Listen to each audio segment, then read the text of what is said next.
बिस्मिल्लाह। अच्छा, इस चैप्टर इस सेशन में हम इस चैप्टर को कवर करेंगे, कॉस्ट ऑफ प्रोडक्शन। और बेसिकली कॉस्ट ऑफ प्रोडक्शन आ रही है, कॉस्ट आपकी आ रही है अगेंस्ट प्रोडक्शन। ठीक है। हम यहाँ पर सबसे पहले डिफरेंशिएट करेंगे accounting cost and economic cost को, या explicit cost and implicit cost को। ठीक है। इकोनॉमिक कॉस्ट के अंदर बेसिकली एक्सप्लिसिट कॉस्ट और इम्प्लिसिट कॉस्ट दोनों काउंट होती हैं, जबकि हम अकाउंटिंग कॉस्ट जब बात करते हैं तो सिर्फ और सिर्फ एक्सप्लिसिट कॉस्ट काउंट होती है। अब इस बुक में एक टेबल ये दिया हुआ है, इसके थ्रू हम समझने की कोशिश करते हैं कि एक्सप्लिसिट कॉस्ट कौन सी है और इम्प्लिसिट कॉस्ट कौन सी है। ये बिजनेस की एक इन्होंने एक छोटी सी एग्जांपल ली है कि जो आपकी सेल्स रेवेन्यू आया था वो आपके पास $120,000 आए थे। और इस सेल्स रेवेन्यू में बेसिकली जो आपकी कॉस्ट ऑफ टी शर्ट्स थी वो 40,000 थी। जो क्लर्क था उसकी सैलरी आपकी 18,000 थी, और यूटिलिटीज़ वगैरह में जो आपकी सैलरी गई थी वो, या यूटिलिटीज़ में जो आपके एक्सपेंसेस आए थे वो 5,000 आए थे। इन सब ये वो कॉस्ट है जो आप पे कर रहे हैं, आपकी पॉकेट से जा रही है, आपको नज़र आ रही है कि आपकी पॉकेट से आपको आप देनी पड़ रही है। तो ये आपने जब आपने टोटल किया तो ये टोटल आपकी एक्सप्लिसिट कॉस्ट होगी, विच इज़ इक्वल टू 63,000। ठीक है। अच्छा, अब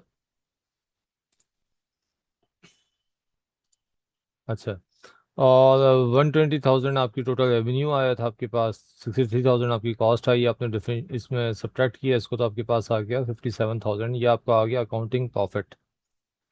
अच्छा, अब यहाँ पे हम थोड़ी सी एक मिसलीडिंग ये कर रहे हैं कि हमारे जो रिसोर्सेज लगे थे उसकी हमने कॉस्ट काउंट नहीं की। अब वो रिसोर्सेज कौन कौन से थे उनको हम देखते हैं। ठीक है। जो हम अकाउंटिंग में उनको हम काउंट नहीं करते हैं, और उसकी वजह जो होती है वो ये होती है कि हम ये अस्यूम कर रहे होते हैं कि उसको हम कंसिडर नहीं कर रहे होते हैं, assume नहीं बल्कि उसको हम कंसिडर नहीं कर रहे होते हैं। ठीक है। वो आपकी कौन कौन सी हैं, वो आपने सबसे पहले ये फॉरगॉन इंटरेस्ट है, अपॉर्चुनिटी कॉस्ट है बेसिकली जो आपने क्योंकि हम कैपिटलिस्ट इकॉनमी में हैं तो हमारे पास जो आपके पास अमाउंट है उसकी जो अपॉर्चुनिटी कॉस्ट होती है वो आप एग्जिस्टिंग जो इंटरेस्ट रेट होता है उसको काउंट करते हैं, इवन दो कि ये इस्लाम में मना है, लेकिन हम क्योंकि कैपिटलिस्ट इकॉनमी पढ़ रहे हैं इसलिए हम इसको काउंट कर रहे होते हैं। इसकी जगह पे आप कोई और अपॉर्चुनिटी, कोई और कॉस्ट भी कंसिडर कर सकते हैं कि अगर आप किसी और बिजनेस में लगाते हैं तो आपको ये प्रॉफिट रेशो मिलता। ठीक है, मुदावरा वगैरह में। बहरहाल यहाँ पे इन्होंने कहा है कि आपको जो आपके पास अमाउंट था उसके अगेंस्ट आपको 1,000 रुपीज़ मिल जाते हैं। ठीक है, यानी कि जो आपने ऊपर सैलरीज वगैरह की यूटिलिटीज़ के ऐड में दी हैं। फिर आपने जो जहाँ बिजनेस कर रहे थे वो सपोज आप अपने घर में थे या वो आपका प्रॉपर्टी आपकी थी, तो अगर आप उस प्रॉपर्टी को रेंट पे देते तो आपको 5,000 उसके अगेंस्ट रेंट मिल जाता। ठीक है, क्योंकि आपने उसको रेंट पे नहीं दिया, उसको खुद अपने बिजनेस में यूज़ कर लिया, तो वो आपकी कॉस्ट छुपी हुई थी। वेजेस जो आपने अपने बिजनेस में एज ए लेबर काम किया, एज ए किलर काम किया, क्योंकि जब आदमी का खुद बिजनेस होता है तो बहुत सारे काम वो खुद कर रहा होता है, तो वो वेजेस जो हैं वो आपके 22,000 थे। फिर ये इंटरप्रेन्योरल इनकम जो थी वो आपकी 5,000 थी, क्योंकि आपका अपना बिजनेस था तो आपने वो भी काउंट नहीं की। इन सबको जब आप ऐड करते हैं, यानी कि 1,000, 5,000, 22,000 और 5,000 अगेन, तो ये आपके बन जाएंगे 33,000। ये वो कॉस्ट है, इसको इम्प्लिसिट कॉस्ट को कह रहे हैं हम, ये छुपी हुई कॉस्ट है जो आप पे नहीं कर रहे हैं, लेकिन आपके रिसोर्सेज जो हैं वो इंगेज हो रहे हैं। और उन रिसोर्सेज को अगर आप किसी और जगह पे देते तो आपको ये तमाम अमाउंट रिसीव हो सकता था, लेकिन वो आपने अपने बिजनेस में क्योंकि इंगेज हो गए तो आपने वो तमाम रिसोर्सेज अपने बिजनेस में इंगेज कर लिए, इसलिए वो आपने इसको काउंट नहीं किया अकाउंटिंग में। तो ये 33,000 आपकी मज़ीद कॉस्ट आ रही है। ठीक है, आपके रिसोर्सेज के अगेंस्ट जो आप पे नहीं कर रहे, लेकिन इसको हम कहते हैं अपॉर्चुनिटी कॉस्ट, कि आप कैलकुलेट कर लेते हैं कि अगर आप ये कहीं और जॉब करते, किसी और बिजनेस में इंगेज होते, अपनी प्रॉपर्टी को करते इंगेज, रेंट पे देते, तो आपको ये अमाउंट रिसीव हो जाता 33,000। तो ये टोटल अकाउंटिंग प्रॉफिट में से अब आपने ये इम्प्लिसिट कॉस्ट इसको भी काउंट कर लिया, या अपॉर्चुनिटी कॉस्ट है इसको भी काउंट कर लिया, तो अब आपके पास प्रॉफिट आया 24,000 का। ये जो प्रॉफिट है बेसिकली ये आपके पास है एक्चुअल प्रॉफिट। ठीक है, और इसमें आपकी तमाम अपॉर्चुनिटी कॉस्ट वगैरह शामिल है। अब यहाँ पे जो है वो एक कॉन्सेप्ट और समझने की ज़रूरत है कि अब इस जगह पे अगर हमें ये इकोनॉमिक प्रॉफिट ज़ीरो हो जाता, इकोनॉमिक प्रॉफिट ज़ीरो होने का मतलब ये था कि जो हमारी इम्प्लिसिट कॉस्ट थी वो भी हमें मिल जाती पूरी, और जो हमारी एक्सप्लिसिट कॉस्ट जो हमने ऊपर कैलकुलेट की है वो भी हमें मिल जाती पूरी, यानी कि अपने बिजनेस से कवर हो जाती। दोनों कॉस्टें कवर हो जाती हैं तो देन हमारे पास प्रॉफिट और रेवेन्यू में से हम सब्ट्रैक्ट करते हैं तो प्रॉफिट हमारे पास आ जाता ज़ीरो। ठीक है, यानी कि हम बात कर रहे हैं कि सपोज इस पॉइंट पे हमारा प्रॉफिट, सॉरी, इस पॉइंट पे हमारा प्रॉफिट हो जाता ज़ीरो ज़ीरो।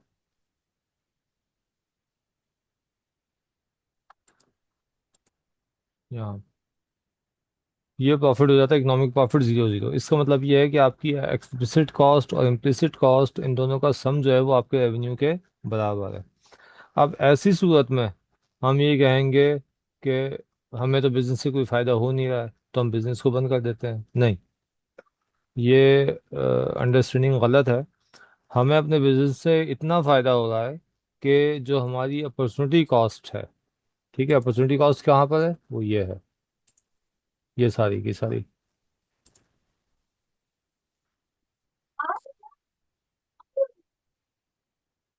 ये है अपॉर्चुनिटी कॉस्ट। ठीक है, ये पूरी की पूरी, इसमें हमारा देखें ये वेजेस भी शामिल है इसके अंदर, ये वेजेस और ये इंटरप्रेन्योर्स इनकम, ये भी शामिल है। इन सब ये सारी चीज़ें हमें अपने बिजनेस से रिसीव हो रही हैं, उसको हमने जब माइनस किया टोटल रेवेन्यू में से तो फिर ये अमाउंट आपका, सॉरी ये वाला नहीं, ये वाला अमाउंट, ये वाला अमाउंट जो है फिर वो ज़ीरो ज़ीरो हो गया। इसका मतलब ये है कि एक्सप्लिसिट कॉस्ट भी मिल रही है, इम्प्लिसिट कॉस्ट भी मिल रही है। तो ये बिज़नेस हमारे लिए पूरी तरह से फ़ायदेमंद है क्योंकि हमारी जो अपॉर्चुनिटी कॉस्ट है वो हमें पूरी की पूरी रिसीव हो रही है, ये पूरा का पूरा अमाउंट मिल रहा है। अच्छा, इन टर्म्स ऑफ अकाउंटिंग अगर आप चले जाते हैं तो फिर तो आप कहेंगे कि आपको बहुत बड़ा प्रॉफिट हो रहा है, लेकिन ये प्रॉफिट मिसलीडिंग भी है।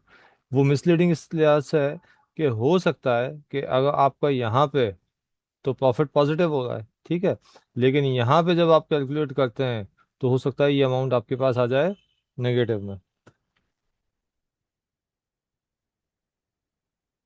ये वाला जो अमाउंट है आपका, इस अमाउंट की बात कर रहा हूँ, सपोज ये आ जाए आपके पास नेगेटिव में,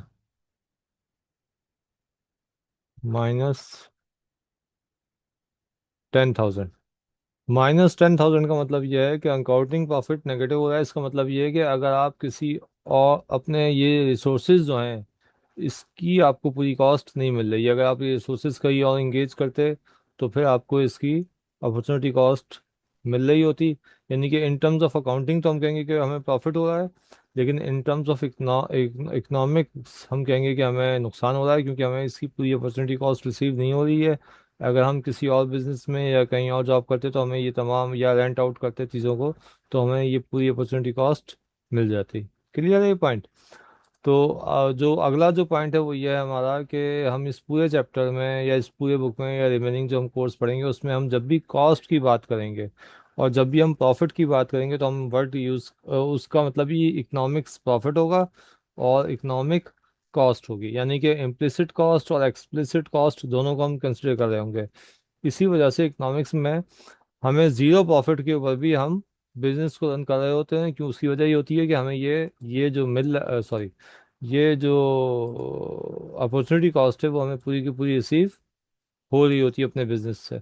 तो इवन अगर हमें ये अपॉर्चुनिटी कॉस्ट रिसीव हो रही है और इसके ऊपर हमें कोई प्रॉफिट नहीं मिल रहा है तो भी वेरी वेरी गुड, कोई इशू नहीं है क्योंकि हमें ये वेजेस भी मिल रहा है हमें, और ये इनकम भी हमें मिल रही है।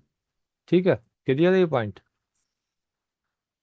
अच्छा, अब यही इन्होंने यहाँ एक ग्राफ के थ्रू भी समझाने की कोशिश की है इसी बात को, ये आप देख लें यहाँ पे कि ये पूरा टोटल आपका रेवेन्यू का बॉक्स है, बोथ दी साइड्स, ये अकाउंटिंग को शो कर रहा है आपके राइट हैंड पर। ठीक है, और ये जो इसमें आप देख रहे हैं कि सिर्फ और सिर्फ अकाउंटिंग में इन्होंने एक्सप्लिसिट कॉस्ट काउंट की है, और जो अमाउंट आपके पास रह गया वो that is your accounting profit. ठीक है, तो ये जो पूरा आपको टोटल रेवेन्यू मिला था, अभी हमने थोड़ी देर पहले ऊपर देखा था, वो कितना था आपके पास, अगर हम यहाँ बॉक्स में फिगर को फिट करना चाहें तो वो हमारे पास था 120। ठीक है। तो टोटल जो हमें रेवेन्यू मिल रहा है दैट इज 120,000। ठीक है। और जो हमारी कॉस्ट आ रही थी इसमें, कितनी आ रही थी कॉस्ट वो?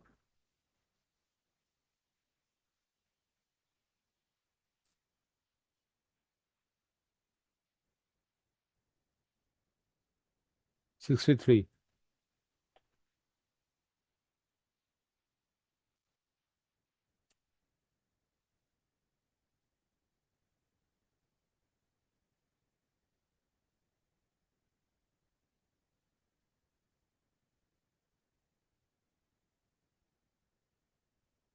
ठीक है। तो इस तरह से इसको थोड़ा सा नीचे कर दो। ये अ, हाँ, सही है। और इस तरह से जब हमने उसको इन टर्म्स ऑफ ये ये कॉस्ट तो आपकी सेम है। 63,000 इधर भी है, 60,000 इधर भी है, जो सेम आ गई। ठीक है। यहाँ पे आपकी इम्प्लिसिट कॉस्ट मजीद आ रही है। इम्प्लिसिट कॉस्ट कितनी आ रही है आपके पास यहाँ पे? मेरे ख्याल से 33,000 थी शायद। ठीक है। और इस तरह से जो यहाँ प्रॉफिट हो रहा था दैट इज 24,000।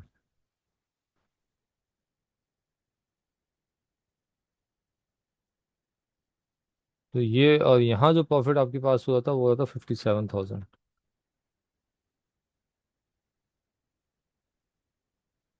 ये बेसिकली आपके पास था टोटल रेवेन्यू।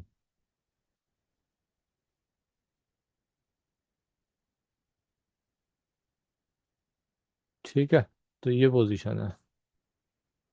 तो मेरे ख्याल से क्लियर होगा कि इकोनॉमिक्स में हम ये कह रहे हैं कि ये आपका ज़्यादा रैशनल है कि इसमें आपकी जो रिसोर्सेज इंगेज हो रहे हैं उनको भी आप कंसिडर करते हैं, क्योंकि वो रिसोर्सेज अगर आप कहीं और इंगेज करते तो उसके अगेंस्ट आपको रेवेन्यू मिलता।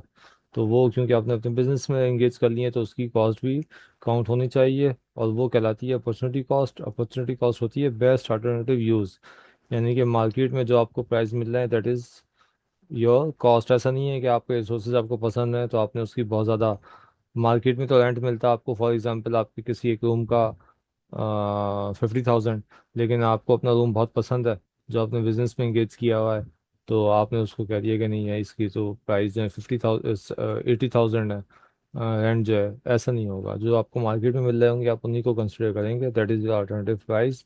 तो आपके पास एक ट्रू पिक्चर आ जाएगी। और इसमें अब हमें पता चल रहा है कि प्रॉफिट जो है वो 24,000 है, 57,000 प्रॉफिट नहीं है। अच्छा, इसका ये फ़ायदा भी है कि जब आप इस तरह से कैलकुलेट करते हैं तो अगर आपके पास डिफरेंट अपॉर्चुनिटीज़ मौजूद हैं तो आप हायरार्की एक बना सकते हैं कि जी इस बिज़नेस से मुझे इतना प्रॉफिट हो रहा है और इससे इतना प्रॉफिट हो रहा है, तो कौन सा मुझे बिज़नेस को फ्यूचर में रन करना चाहिए, अगर ऐसा कोई आपके पास ऑप्शंस है तो। क्लियर है? जो दूसरा पॉइंट था हमारा वो ये था कि फॉर एग्जांपल ये एम्प्लिस आपका प्रॉफिट यहाँ पे ज़ीरो हो जाए, ठीक है, तो भी हम कहेंगे कि बिजनेस इकोनॉमिक्स में ज़ीरो हो रहा है लेकिन अकाउंटिंग में हमें प्रॉफिट हो रहा होगा, तो भी हम ये कहेंगे कि बिजनेस हमारे लिए फिजिबल है। क्यों? क्योंकि जो हमारे रिसोर्सेज हैं, जो हमारी वेजेस हैं, जो इनकम है और जो रेंट्स मिल रहे हैं वो हमारे कवर हो रहे हैं इस बिज़नेस के साथ। तो इसका मतलब यह है कि अगर मैं कहीं और जॉब करता तो जितना अमाउंट मुझे वो जॉब करने से मिल रहा वही अमाउंट मुझे अपने बिजनेस से भी मिल रहा है। तो ये बिजनेस मेरे लिए फिजिबल है क्योंकि इसका प्रॉफिट, इकोनॉमिक प्रॉफिट जीरो है। इन टर्म्स ऑफ अकाउंटिंग तो प्रॉफिट आपको हो रहा है। अच्छा, ये काम हो गया हमारा। अब इसके बाद अगले स्टेप पे चलते हैं।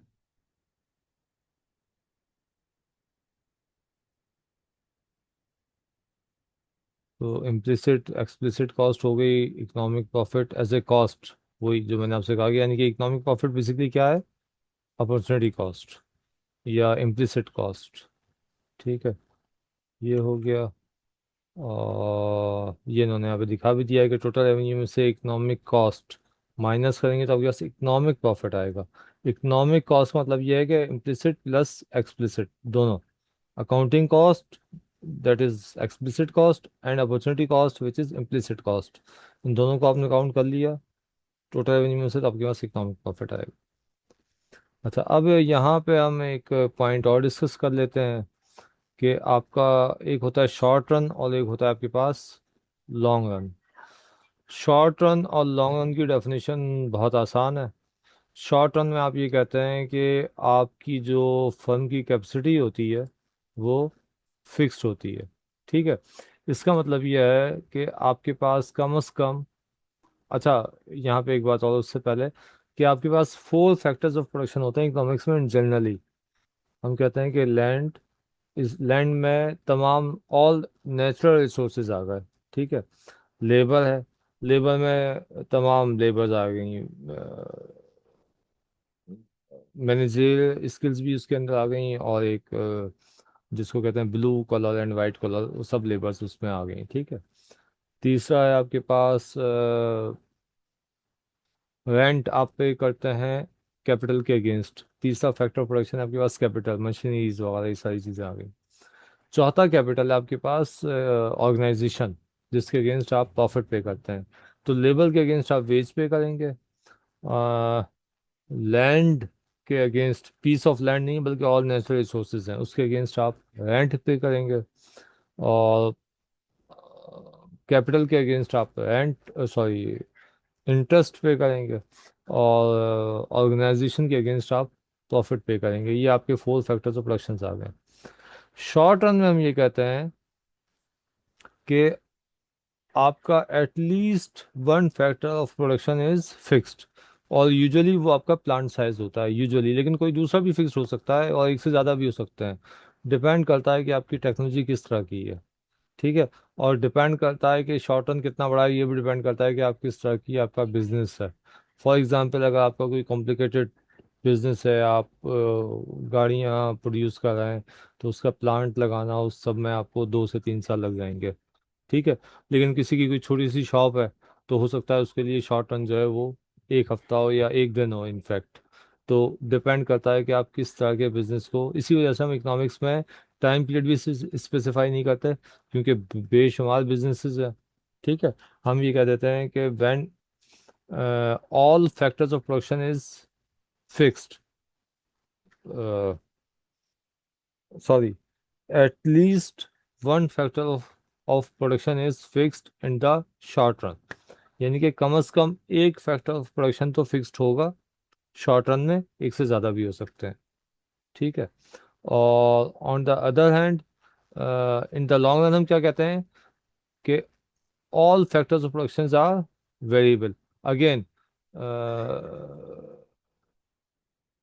ये भी आपकी टेक्नोलॉजी पे डिपेंड करता है कि आप किस तरह की टेक्नोलॉजी इस्तेमाल कर रहे हैं। अगर कॉम्प्लिकेटेड टेक्नोलॉजी है तो उसका लॉन्ग रन ज़्यादा लंबा होगा, क्योंकि आपको फिर उसमें एटॉमिक, आप for example electricity house produce बनाना चाह रहे हैं, तो फिर आपको लेबर को भी ट्रेन करना होगा और आपको मशीनरी भी इंस्टॉल करनी होगी।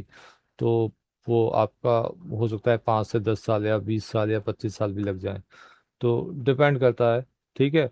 तो सबसे ज़्यादा जो मुश्किल चीज़ होती है वो प्लांट साइज ही होता है।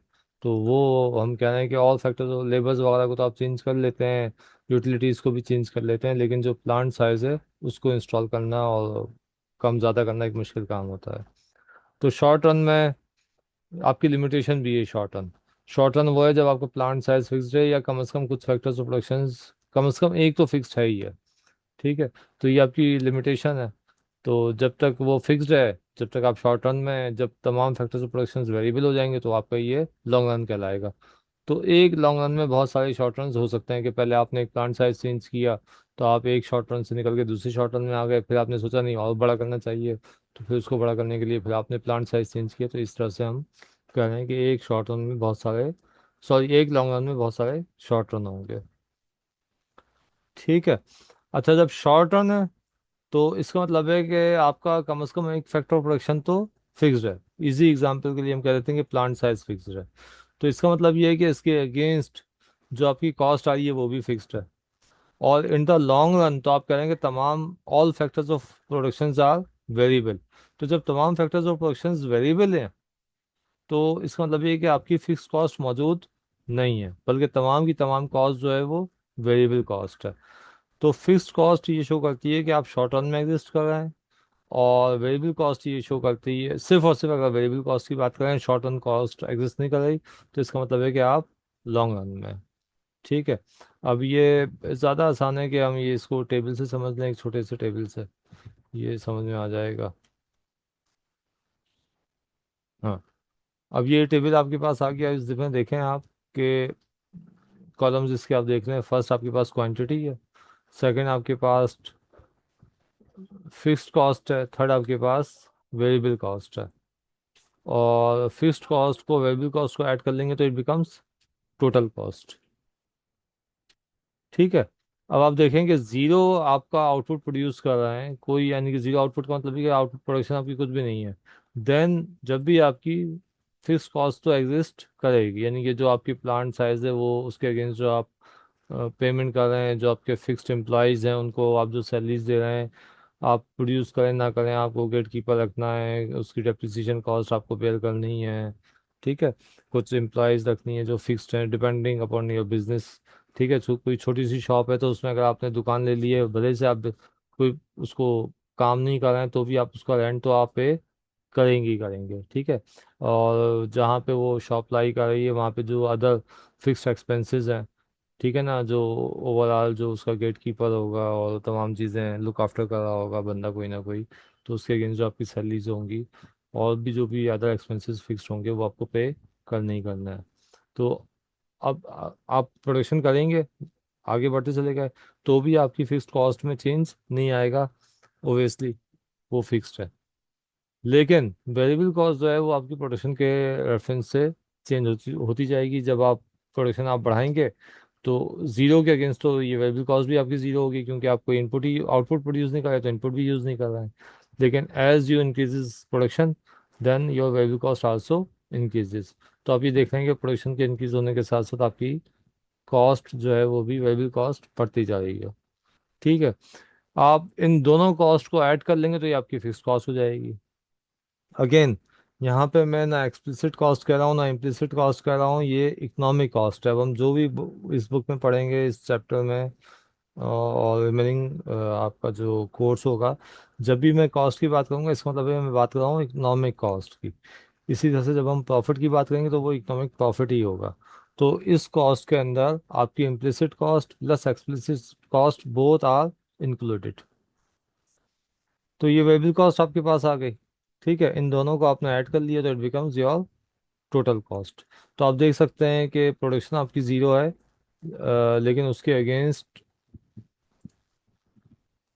आप ये देख सकते हैं कि यहाँ पे आप प्रोडक्शन आपकी ज़ीरो है, आउटपुट ज़ीरो है, लेकिन उसके अगेंस्ट आपकी टोटल कॉस्ट जो है वो आपके फिक्स कॉस्ट के इक्वल है। ठीक है। सिमिलरली आप यहाँ देख सकते हैं कि आप प्रोड्यूस करें या ना करें, आपकी फिक्स्ड कॉस्ट जो है वो कांस्टेंट आप बेयर करेंगे। ठीक है। वेरिएबल कॉस्ट के साथ बड़ा इंटरेस्टिंग रिलेशनशिप है कि as production increases variable cost also increases. ये प्रोडक्शन बढ़ रही है आपकी और वेरिएबल कॉस्ट उसके साथ साथ इंक्रीज हो रही है, और टोटल कॉस्ट के अंदर ये फिक्स्ड अमाउंट ऐड हो जाएगा तो वो भी आपके साथ साथ इंक्रीज होती जाएगी। ठीक है यहाँ तक।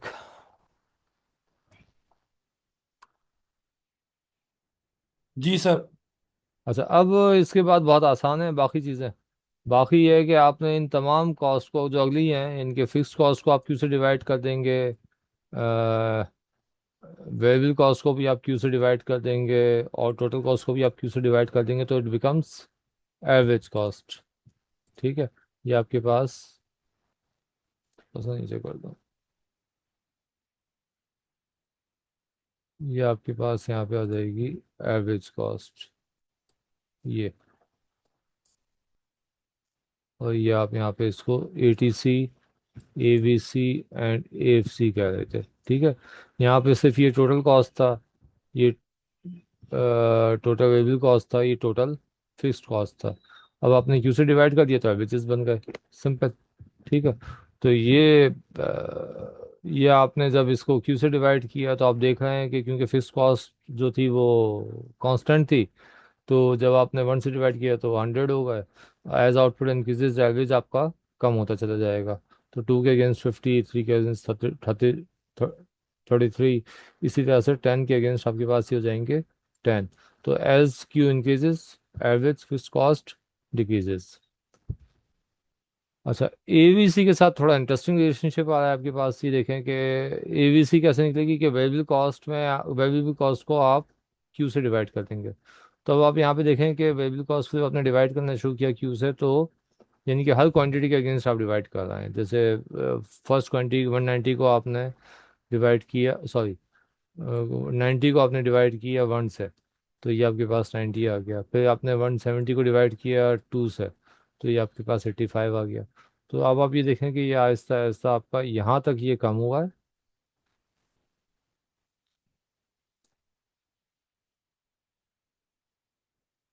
ठीक है, 74 तक कम हुआ है, और देन उसके बाद दोबारा से इंक्रीज होना शुरू हो गई। तो दो आपके पास बिहेवियर आ रहे हैं यहाँ पे। Initially every cost decreases and then increases again. Clear है? टू सेपरेट आपके पास वो आ गए हैं। अच्छा, यहाँ से ये इंक्रीज होना शुरू हो गई। ठीक है, और यहाँ तक जो थी वो, ये वेरिएबल कॉस्ट जो थी वो आपकी डिक्रीज हो रही थी। तो ये आपके पास दो बिहेवियर आ गए यहाँ। अच्छा, अब यही आप जब देखेंगे, क्योंकि एटीसी और एवीसी के अंदर जो सिर्फ और सिर्फ फ़र्क है वो किस चीज़ का है? एएफसी का फ़र्क है। तो या फिक्स कॉस्ट का फ़र्क है, दूसरी तरफ अगर आप देखें, तो यहाँ पे भी इसका बिहेवियर इसी तरह से होगा कि आप ये देखें कि 190, 135, 133, 194, 91.6, 91.43, हाँ यहाँ तक। तो ये यहाँ तक आपके पास इसकी वैल्यूज़ जो हैं वो कम हुई हैं, और देन उसके बाद जो है वो इंक्रीज होना शुरू हो गई। ठीक है ना? तो अगेन यहाँ पे भी यही बिहेवियर आ रहा है आपके पास कि ये इसका मिनिमम पॉइंट है, और देन उसके बाद ये फर्दर दोबारा से इंक्रीज हो रही है। क्लियर है? तो ये दो बिहेवियर आ रहे हैं इसके साथ, एवीसी और एटीसी के साथ, कि इनिशियली इनकी डिक्रीजेस देन इंक्रीजेस। अच्छा, मार्जिनल कॉस्ट, मार्जिनल यूटिलिटी की टर्म हम पढ़ चुके हैं, मार्जिनल की टर्म बार बार आएगी हमारे इस कोर्स में। अच्छा, यहाँ पे मार्जिनल कॉस्ट से क्या मुराद है? मार्जिनल कॉस्ट से मुराद है कि change in total cost due to change in additional unit of output. ठीक है, change in total cost, total cost का चेंज। तो ये आपके पास थी टोटल कॉस्ट। देख लेते हैं यहाँ पर।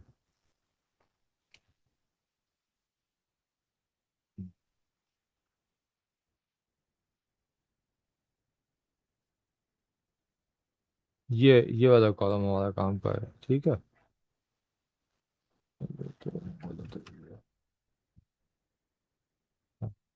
ये कॉलम हमारे काम का है, टोटल कॉस्ट यहाँ पर है ये। तो टोटल कॉस्ट में चेंज क्या आ रहा है आप ये देखें इन दोनों के दरमियान, सॉरी, कंट्रोल सेट, ये और ये, इन दोनों में चेंज कितना आ रहा है? 190, 100 से 190, यानी कि कितना डिफरेंस आ गया? 90 का। ये देखें आप, 90 का डिफरेंस आ गया। और आउटपुट कितना चेंज हुआ है? 1 यूनिट का। इसमें चेंज आ रहा है, 0 से आप 1 पे गए तो 1 यूनिट का चेंज आ रहा है। तो ये ऊपर आपके पास आएगा 90 डिवाइडेड बाई 1, तो इट बिकम्स 90। ये बात समझ रहे हैं आप? तो ये आपने खाली 90 लिखा हुआ है। सिमिलरली जब आप यहाँ जाएंगे, बल्कि इसको मैं लिख देता हूँ ना,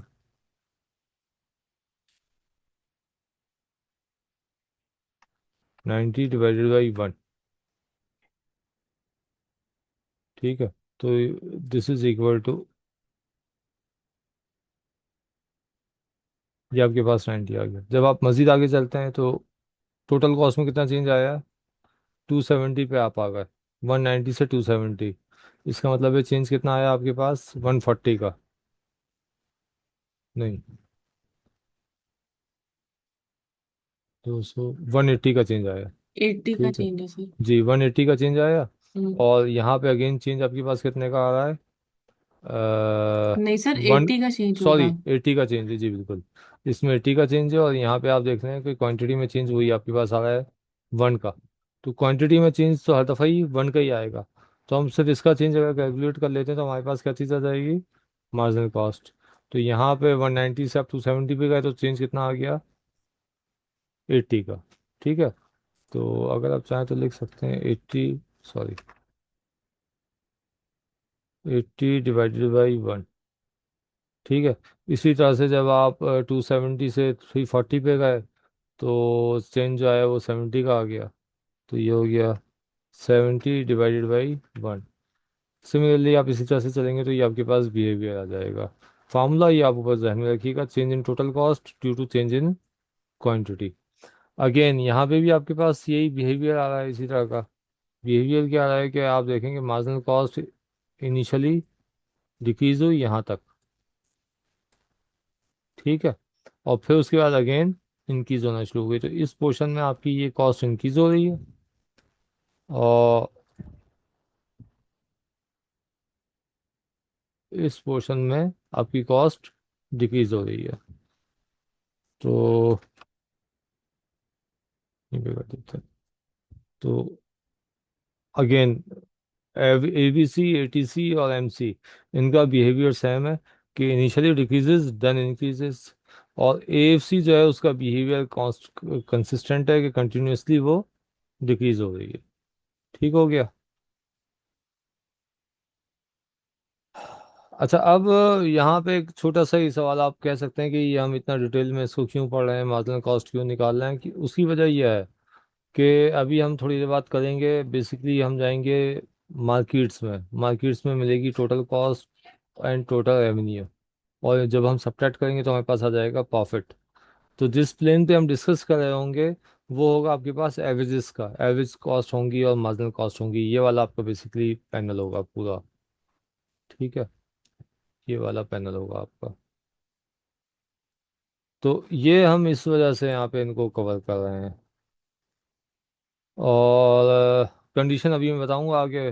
वहाँ पे प्रॉफिट की जो कंडीशन है वो होती है marginal cost is equal to marginal revenue and slope of marginal cost is greater than slope of marginal revenue. तो वो इस वजह से हम ये इनको यहाँ पे इन डिटेल डिस्कस कर रहे हैं। ये हमारे वहाँ पे हम इनको यूटिलाइज कर रहे होंगे।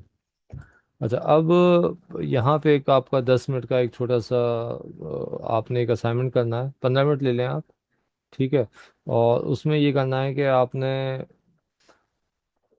7 डिफरेंट कर्व्स को प्लॉट करना है। जो यहाँ पे हमारे पास ये कॉलम्स दिए हुए हैं यही कर्व्स आपने प्लॉट करना है। ठीक है। यानी कि उनमें आपने ये करना है कि ये यहाँ पे आप ले लेंगे कॉस्ट,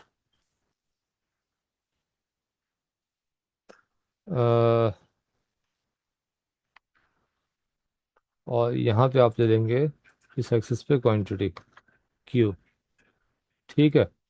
अब कॉस्ट कौन सी लेंगे जो ऊपर दी हुई है आपके पास, यानी कि 1 2 3 4 5 6। फॉर एग्जांपल मैं कॉस्ट सबसे पहले ले लेता हूँ total cost, total fixed cost. तो टोटल फिक्स्ड कॉस्ट मैंने ली, टोटल फिक्स्ड कॉस्ट। ठीक है। तो इसकी वैल्यू आपके पास निकल 100, यानी कि आप क्वांटिटी कुछ भी लें, ये कॉस्ट कितनी आ रही है आपके पास 100। ठीक है। तो बस इसको मैं प्लॉट कर दूंगा, ये इसकी शेप बनेगी इस तरह से, ये हो गई। यहाँ पे मैं मेंशन कर दूंगा कि इसकी वैल्यू कितनी है, 100 है। ठीक है। अच्छा, इसी तरह से अगर हम ये सेकंड ऑप लें वेरिएबल कॉस्ट, तो वेरिएबल कॉस्ट प्लॉट करने में हमें थोड़ा सा टाइम लगेगा, लेकिन ये करना है ताकि इसकी अंडरस्टैंडिंग हो सके। क्योंकि आगे जो 3 4 चैप्टर्स हैं वो उनमें यही सारी कॉस्ट बार बार रिपीट होंगी, और जो आपकी रेवेन्यूज़ है वो मार्केट के स्ट्रक्चर के रेफरेंस से चेंज होता रहेगा। तो अब यहाँ पे जब हम लेंगे तो ये थोड़ा सा ट्रिकी होगा मेरे लिए यहाँ पे प्लॉट करना। आपके लिए तो कॉपी पेंसिल पे कोई मसला नहीं है। जैसे टीवीसी ले लिया हमने और यहाँ पे हमने ले लिया क्वांटिटी।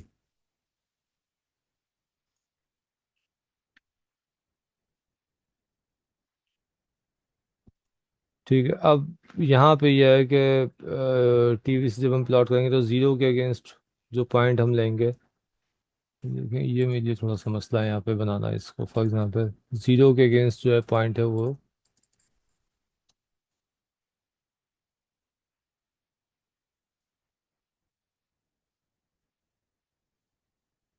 यही आ गया, ज़ीरो के अगेंस्ट ज़ीरो। ठीक है। दूसरा जो पॉइंट है हमारे पास वो है यहाँ पे मैं स्केलिंग करूँ पहले तो। स्केलिंग कैसे होगी, आपकी जो नंबर्स हैं वो क्या है, 1 फिर 2 फिर 3, फिर 4, 5, 6, 7, 8, 9, 10। ठीक है, ये मैंने यहाँ पे लेबलिंग कर दी इस तरह से।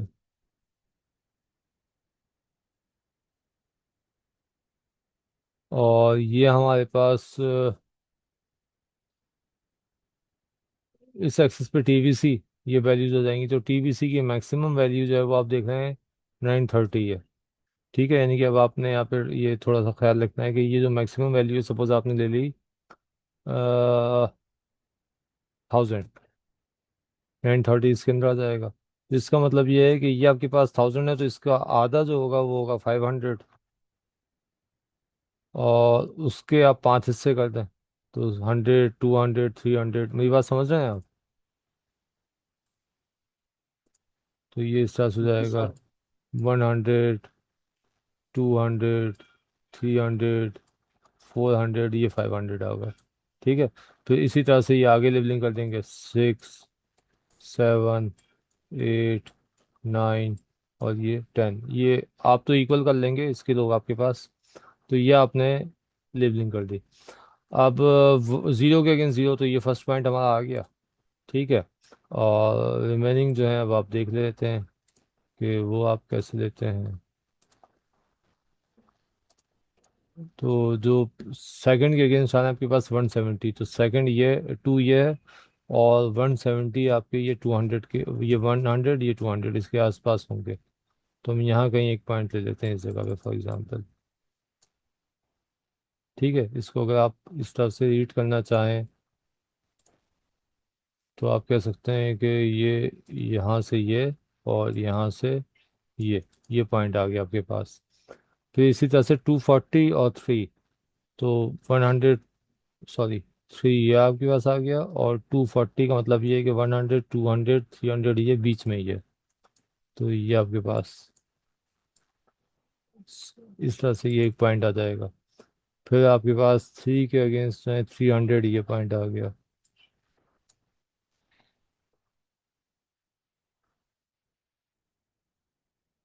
1, 2, 3, 2 के अगेंस्ट क्या था? 170, 90। अच्छा, ये गलत हो गया मुझसे। एनी हाउ, तो ये सीक्वेंस यही होगी इसकी, इसी तरह से करेंगे। मैंने असल में ये इसको यहाँ से रीड कर लिया था आगे वाले कॉलम से। तो गलती मुझसे भी हो सकती है, आपसे भी हो सकती है, लेकिन आपकी गलती की कॉस्ट काफ़ी ज़्यादा है। तो ख्याल कीजिए आप। मैं दिखा देता हूँ इनकी शेप कैसी बनेगी। देखें, यहाँ ये शेप बनी हुई आ गई है।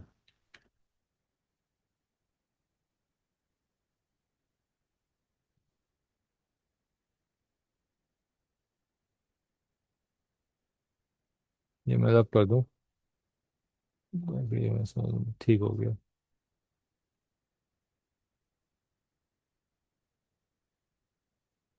अब आप ये देख लें कि जो टोटल कॉस्ट हमने प्लॉट की थी वो स्ट्रेट लाइन कर्व आ गया। ठीक है, ये आपकी वेरिएबल कॉस्ट आ गई जो अभी हम प्लॉट करने की कोशिश कर रहे थे। तो आप अभी 15 मिनट का ब्रेक है, इसमें आप ये curve as it is plot कीजिएगा। 3 वेरिएबल्स को यहाँ ले लीजिएगा, total cost, total variable cost and total fixed cost को। ठीक है, और 15 मिनट के बाद फिर मैं दोबारा से ज्वाइन करता हूँ। और यहाँ पे आप ले लेंगे जो ये दिया हुआ ATC, ABC, AFC, ये आप इस एक्सिस पे लीजिएगा कॉस्ट वाले पे, और क्वांटिटी यहाँ पे, और हर का फिर से प्लॉट कर लीजिएगा। तो ये शेप्स आपके पास आ जाएंगी। ठीक है, 15 मिनट के बाद मिलते हैं।